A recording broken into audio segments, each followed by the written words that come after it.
How to approach a girl on the street the correct way. That's what I want to talk about today. Now, when you're walking along the street and you see a girl that you want to talk to and she's coming towards you, uh, you need to take into account a lot of things. Now, is there anyone behind you?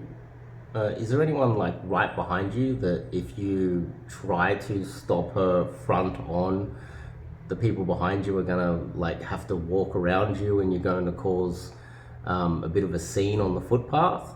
Is there someone behind her that you're going to interrupt as well? And so generally, just because of being almost like a public nuisance by doing a front stop to other people and impeding the pathway, it's generally not recommended that you do front-on approaches. The second thing is, when you do a front-on approach, and let's just say there's not too many people around, and you're not going to impede anyone behind her or behind you, it's far more impactful. You've got literally 1 or 2 seconds, even if you give 5-10 meters while you're like, oh hi, and you give it time to slow down, it's still quite impactful. A front-on approach, it's it's not really aggressive. It depends on how you do it. If you're doing the yad stop from the London daygame model, that's embarrassing. But if you're just trying to do a socially aware front-on approach, it's still quite impactful, because let's just say, where is she going? Is she going to the bus stop? Is she going to work? Is she going to university? Is she going to the gym? Where is she going? Because every approach that you make has a time constraint, and what you're doing is you're technically stopping her from going to where she wants to go.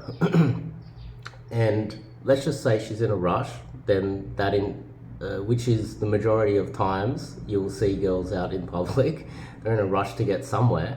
So you're impeding their path, you're slowing them down from getting to where they want to be. And that in their mind is a little bit annoying. And so therefore you might have a higher rate of getting the number fast, but the probability of her responding to your text message or call is lower, because she's going to remember that you just impeded her path and you're annoying, and she probably just gave you the number to get rid of you because she was trying to get somewhere. So the best way to do it is try to maybe make eye contact as you walk by. The majority of the time, sorry, got a bit of a cold, you're not going to, the majority of the time, you're not going to be able to make eye contact, especially in a big city, unless you are like top 5, 10, 1% of good looking, attractive men.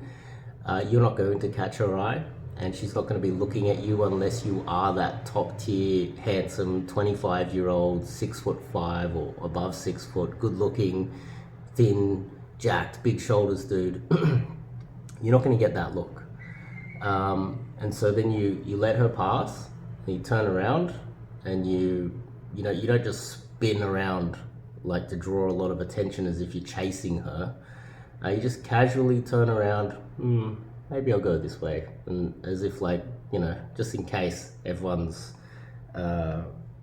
someone's like looking in your direction, you don't want to draw attention as if you are doing something wrong. And then you power walk up alongside her, and you as soon as you get right next to her, start the conversation. Say hello, how are you?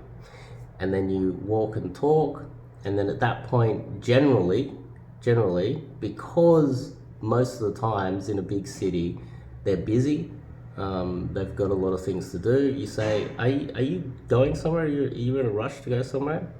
Oh, just to the end of the block. Oh, let me walk you. And then when you say, let me walk you there, make sure that you gauge whether she gives you a bad look. Then confirm again. Is it cool? Like, can we walk together? Because it's not just that we're afraid of drawing the eyeballs of everybody. It is better to do so, and you want the general public to see it as if you guys already know each other. You want it to be extremely smooth and invisible, as if you actually know her. Like you've already met her in the past. You guys are already friends, and you were just catching up to an old friend, and she didn't see you. The second aspect of it is you don't want to be annoying. Obviously, you don't want to be impeding the path of the general public and getting in everyone's way. And the third one is, well, you want to increase the probability of her actually replying and going out on a date with you. And if you're annoying and you're annoying the general public, and you're not socially aware, and you're slowing her down from getting to where she wants to be, you're impeding the path of other pedestrians walking down the footpath, you're a nuisance to society, you're a nuisance to the women, and you've got a phone full of flaky numbers. And if you're that guy, then you need to start to think about why. And my argument is that the way you're approaching without knowing it is very annoying to the general public and very annoying to the girls that you're approaching, and that's why your phone is full of flaky numbers. So that was a quick little video. Hopefully it made some sense. See you guys in the next one. If you want to learn cold approach, send me a DM somewhere. I've got contact information everywhere. See you guys later.